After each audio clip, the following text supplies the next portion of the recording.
देखकर बहुत ही ज़्यादा डर जाती है और वहाँ पर उसकी माँ बेहोश सी हो जाती है।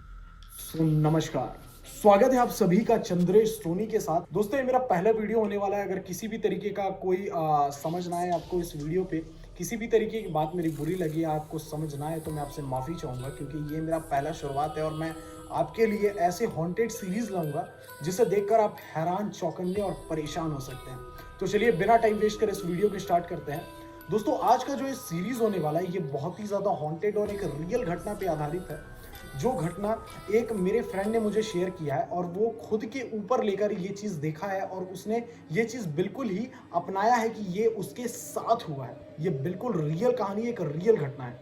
तो चलिए वीडियो को स्टार्ट करते हैं और आपको इस कहानी के बारे में बताते हैं। तो बात स्टार्ट होती है दोस्तों एमपी से। एक फैमिली रहा करती थी एमपी में और एक फैमिली के सिर्फ वहां पर 3 मेंबर थे, जिसके अंदर एक बेटा होता है, एक उसकी माँ और उसका बाप। सिर्फ 3 यहाँ पर जो है कैरेक्टर आपको दिखाई देते हैं, जिनकी फैमिली संपन्न थी, बहुत ही अच्छी फैमिली से बिलोंग करते थे। ब्राह्मण समाज की इनकी फैमिली थी और बहुत ही अच्छे से इन लोग अपनी लाइफ बिता रहे थे। तो बात यहाँ से स्टार्ट होती है कि उनके जो फादर थे वो एक रेंजर थे और रेंजर के साथ साथ वो बहुत अच्छे फील्ड पे भी थे, क्योंकि उनकी सैलरी बहुत अच्छी थी और उनका फैमिली बहुत संपन्न था। और ये आपको अच्छी तरीके से पता है, जो ये सब नौकरियां करता है इनको इनकी शिफ्टिंग अलग अलग जगह पे होती रहती है। तो ये एमपी के एक छोटे से जगह जबलपुर में रहते थे और जबलपुर से इनका ट्रांसफर होता है एक ऐसे अबेंडन घर पर, जहां पर ये पहले ही दिन से फील करने लगते हैं कि ये कहीं गलत जगह पर आ चुके हैं। तो इनका जो है शिफ्टिंग होता है यूपी पे और यूपी में रहते हुए मुजफ्फरपुर में इनका एक शिफ्टिंग होता है, जिसके अंदर एक छोटा सा गांव होता है। मैं गांव का नाम नहीं लेना चाहूँगा, क्योंकि किसी भी तरीके से मैं किसी जगह को बदनाम नहीं करना चाहूँगा और नहीं चाहूँगा कि उस जगह का मैं परफेक्टली नाम लूँ। जिसने मेरे को ये वीडियो शेयर किया है और इस कहानी के बारे में बताया, उन्होंने बोला कि प्लीज़ इस जगह का नाम आप मत लीजिएगा। तो चलिए आगे का बात मैं आपको बताता चलता हूँ। यहाँ पे इनका जैसे ही शिफ्टिंग होता है, एक छोटा सा इनको रूम मिलता है, क्वार्टर मिलता है, जिसके अंदर ये तीनों फैमिली शिफ्ट होते हैं और शिफ्ट होने के पहले ही दिन से इनको फील होता है कि ये कहीं गलत जगह पर पहुंच चुके हैं, क्योंकि आजू बाजू में इनका जो घर होता है, इनका जो जगह इनको मिला होता है, ये पूरे ही जंगलों से घिरा हुआ होता है और एक छोटे से जगह पे इनका ये जो है क्वार्टर बना होता है। इसके अंदर इन लोग रहते हुए फील करते हैं कि इनका जो बच्चा है, उनका उसका एज लगभग 22 से 23 साल होता है और वो जो उनका बच्चा होता है वो अजीब सा पहले दिन से बिहेव करता है कि पापा मेरे को यहाँ रहने का बिल्कुल मन नहीं है, मेरे को इस जगह से जाना है और मैं यहाँ पर नहीं रह सकता। तो फैमिली भी थोड़ी परेशान होती है कि बच्चे को क्या हो गया, क्या परेशानी है, क्या प्रॉब्लम हो रहा है, क्या परेशानी हो रही है। तो इन्होंने बच्चे से पूछने की बहुत प्रयास की, बहुत कोशिश की, लेकिन उस बच्चे ने कुछ नहीं बोला, बस बोला कि यहाँ पर हमको नहीं रहना है, यहाँ से कहीं हमको और दूसरे जगह शिफ्ट कर दो। उनकी मदर ने भी उन्हें बहुत पूछा, उनकी माँ ने भी पूछा, उनके पापा ने भी पूछा, लेकिन उसने कोई भी जवाब नहीं दिया और लास्ट में जो है उसने बोला कि अगर आप लोग को रहना है तो रहो, मैं घर छोड़कर जा रहा हूँ। तो जैसे ही वो घर छोड़कर जाता है तो उनके मदर फादर उनके साथ साथ निकलते हैं और उसे पूछते हैं कि घर के बाहर जाकर कि अंदर क्या तेरे को परेशानी है, घर के अंदर तेरे को क्या परेशानी है। तो लड़का बताता है कि मेरे को अंदर में एक चित्र दिखा, है ना, एक लड़का दिख रहा था जो लगभग 12 से 13 साल का था, जिसकी बालें बहुत लंबी लंबी थी और वो बहुत ही डरावना सा नजर आ रहा था। उसके मुंह पे और उसके आंखों से जो है खून की ऐसे मतलब खून से वो लथपथ था पूरे मुंह पर और उसकी जो ये हालत देखकर वो बहुत ज़्यादा डर चुका था और उसने बोला कि पापा मैं यहाँ नहीं रह सकता, मेरे को ऐसा फील हो रहा है। उसी रात को उसको फील हुआ था, क्योंकि जिस टाइम वो सुबह टाइम शिफ्ट हुए और नाइट में जैसे वो वहाँ पर रह रहे थे तो वो वॉशरूम के लिए उठा। वॉशरूम के बाद उठने के बाद उसको वो क्रिएचर उसको नजर आया और नजर आने के बाद वो बहुत ही ज़्यादा डरा और सहमा सा नजर आ रहा था। तो उसके फादर ने बोला कि एक दिन और इंतजार करो, हम कहीं शिफ्टिंग के लिए देखते हैं, इस घर पर एक दिन और रह लो। तो जो उनका लड़का होता है, उनका जो बच्चा होता है, वो सुबह के टाइम निकला था और ये नाइट टाइम की बात थी। तो सुबह होते से ये थोड़ा सा डरा सहमा हुआ सा था, तो इनको थोड़ा शक हुआ कि कोई ना कोई परेशानी है, तब ये ऐसा बिहेव कर रहा है।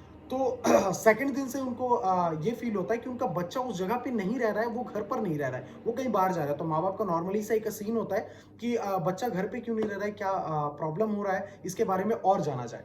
तो जैसे ही वो जानने की कोशिश करते हैं, उनको पता चलता है कि उनका लड़का कहीं पे बैठा हुआ है और अकेले में वो बड़बड़ा रहा है। तो कहीं से शायद पता चलता है, थोड़ा वॉक करने शायद उसके फादर निकले होते हैं या फिर थोड़ा सा कहीं से उनको भनक लगती है कि घर पे तो नहीं है, कहीं बाहर है, इतना लेट हो गया, शाम हो गया, घर नहीं पहुंचा है। तो इनके फादर जाकर देखते हैं वो कहीं जगह पर बैठकर अपने से जो है अपने से ही बातें करने लगता है, कोई अजीब-अजीब सी वो बातें कर रहा था।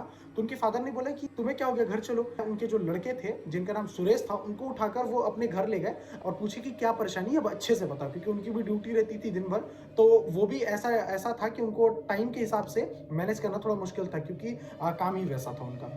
अब बात ये हुई कि जैसे वो घर पर एंटर करते हैं, तो वो बोलता है कि मेरे को घर के अंदर नहीं जाना है, और ज़बरदस्ती क्या है, अब ज़बरदस्ती ले जाना भी उनको सही नहीं लग रहा था। तो उन्होंने बोला कि आप बैठ जाओ सामने ही, हम लोग अंदर से आपकी मम्मी के साथ जाकर आते हैं। तो जैसे ही वो अंदर से जाकर आते हैं, तब तक उनका बेटा वहीं पे ही बरामदे में जो बैठा हुआ रहता है, वो नीचे गिरकर पड़ा होता है। तो उनके फादर बहुत ही ज़्यादा डर जाते हैं कि इसको क्या हो गया? तो जब उठाने को जाते हैं तो उनको पता चलता है कि उसको जो है सिर पर एक बहुत गंभीर सी चोट लगी है, जो मतलब मैं आपको इमेज डालकर दिखा दूँगा, अगर इमेज डाल पाऊँ। यहाँ से बिल्कुल ही ऐसे करके उसका यहाँ से फटा हुआ था। अब ये देखकर वो बहुत ज़्यादा डर जाते हैं और बोलते हैं कि ये क्या हो गया? अब नाइट का समय होता, नाइट बोले तो ज़्यादा नाइट नहीं, वो 7 लगभग 7-8 के बीच की टाइम थी। उस टाइम पे वो लड़का वहाँ पे बैठकर अपने से बात भी कर रहा था, और बात करते ही करते शायद वो नीचे गिर गया था। तो इनको एक डर सा सहमा सा हुआ, वो बच्चे के ऊपर रहम भी आए कि ऐसा क्यों हो गया, कैसे हो गया? तो उन्होंने उसको हॉस्पिटल लेके गया और वहाँ पर चेकअप करवाया, तो नॉर्मल बिल्कुल जो बोलते हैं ना कि वहाँ पे कुछ भी उनको वो नहीं आया कि यहाँ पर इसको कोई परेशानी या किसी भी तरीके का कोई इनका वो हुआ है। डॉक्टर ने अपने साइड से जो भी था दवाई गोली दिया और इसको रिटर्न उसी के रात इसको रिटर्न भेजा। तो टाका वाका लगाने के बाद जब ये घर पहुंचे, तो घर पहुंचने के बाद नाइट का टाइम हुआ, जैसे कि नॉर्मली बात है कि रात होने के बाद सब इंसान सो जाते हैं। तो जैसे ये सोने के लिए गए, तो इनका जो बच्चा था वो रात में उठकर ऐसे नॉर्मली चलने लग रहा था। ये होने के बाद ना उनको ये फील होता है कि ये लड़का अपने से कैसे चल रहा है और उल्टी सीधी सी बातें कर रहा है, उसका आंख बंद और ऐसे ऐसे टाइप उसका हाथ, और वो ऐसे ही चलता जा रहा है और किचन की साइड वो जा रहा था। नॉर्मली अब उनका ज़्यादा बड़ा क्वार्टर नहीं था, तो पास ही में था। उनकी मदर जो है वॉशरूम के लिए उठती है, तो उनको पता चलता है कि उनका जो लड़का है वो किचन के साइड जा रहा है। तो वो बोलती है कि क्या हुआ, क्या हुआ सुरेश, कोई प्रॉब्लम है क्या, क्या हो गया, तुम रूम पे क्यों नहीं सो रहे हो, इतनी रात हो गई, जाओ सो जाओ। तो उनका बच्चा उनको कोई भी आंसर नहीं देता है। अब थोड़ा सा वो शक करती है कि क्या रीज़न है, ये आंसर क्यों नहीं दे रहा, कोई ना कोई इसको परेशानी है। तो वो उनके सुरेश के पीछे पीछे जाती है और पूछती है कि तुमको क्या हो गया। तो जैसे ही वो सुरेश के साइड देखती है और उसके पीठ पे ऐसे थपथपाती है, जब वो पीछे साइड ऐसे मुड़ के देखती है, तो लड़के का आंख रहता है बिल्कुल लाल। माँ देखकर बहुत ही ज्यादा डर जाती है और वहां पर उसकी माँ बेहोश सी हो जाती है। उनके मुंह से जो है एक भी शब्द नहीं निकलने को होता है, क्योंकि डरा हुआ इंसान, उसके मुंह से शब्द क्या है, एक तिनका तक निकलने को नहीं, वो सोच सोच के ज्यादा टेंशन लेके वहीं पे गिर जाती है। और बहुत देर हो जाता है, उनके पापा वेट करते होते हैं कि ये गई तो गई कहाँ, और उठ के वो भी देखते हैं कि कहाँ चलेगी। तो जैसे ही वो उठ के जाते हैं, तो देखते हैं कि उसकी मदर जो है, उनकी जो वाइफ है, उनके हाथ पे ऐसा ऐसा जाली जाली सा कट लगा हुआ है, कट। और वो कट देखने के बाद वो बहुत ज्यादा डर जाते हैं कि ये क्या हो गया, और उनके लड़के को देखते हैं, वो उनका लड़का जाकर चुपचाप सो चुका है, और ऐसा उनको कट दिखाई देता है उनके हाथों पे, वो भी ये लेफ्ट साइड में, लेफ्ट साइड के हाथ पे उनको कटा हुआ सा दिखता है। तो बहुत ही ज्यादा डर जाते हैं कि ये क्या हो गया। तो उसको उठाते हैं, पानी वानी डालते हैं, उसके बाद बोलते हैं कि क्या हुआ। तो उसकी जो मदर होती है, जो लड़के की माँ होती है, और इनकी जो वाइफ होती है, वो बताती है कि पता नहीं, मैं नॉर्मली आई थी, वो जो है सुरेश है, उसका आग देखी तो बहुत ज़्यादा लाल सा नज़र आ रहा था और बहुत ही डरावना सा उसका शक्ल दिख रहा था। तो उसके फादर जो है घुसते हैं अंदर उसके रूम पर, और रूम पर घुसने के बाद देखते हैं कि वो नॉर्मली सो रहा है, उसको कुछ नहीं हुआ, नॉर्मल है, और इसकी माँ ही सिर्फ वहाँ पर बेहोश पड़ी हुई है।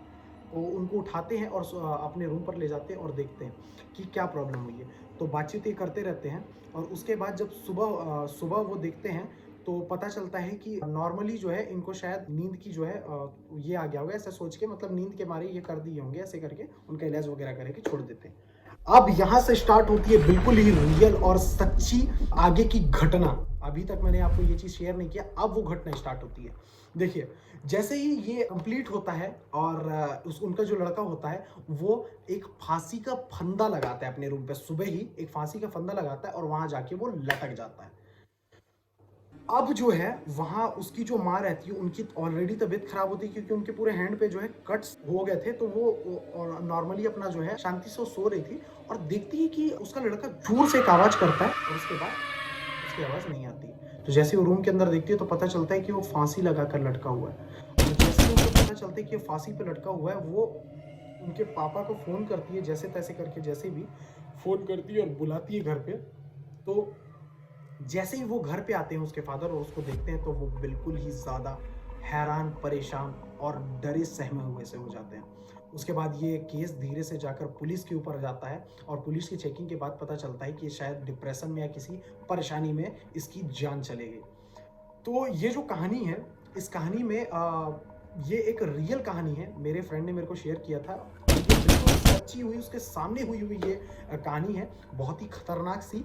और पुलिस केस वगैरह होने के बाद ये पता चलता है कि वो थोड़ा अपने से डिप्रेस था, इसलिए इसको इन्होंने खुद फांसी लगा ली। तो बाद में जाकर इनको पता चलता है कि जो जिस घर में वो रहते थे उससे 100 साल पहले वो घर में 3 लोगों को जान से मारकर वहीं पर उसको दफना दिया गया था। ये शायद किसी चीज़ का लफड़ा था या फिर कुछ था शायद, तो उनको वहीं पर दबा दिया गया था और उनका ही जो ये कह सकते हैं उनका जो आत्मा था, उनकी जो आत्मा थी वो उसके अंदर समा गई थी, वो भी 3-3 लोगों की।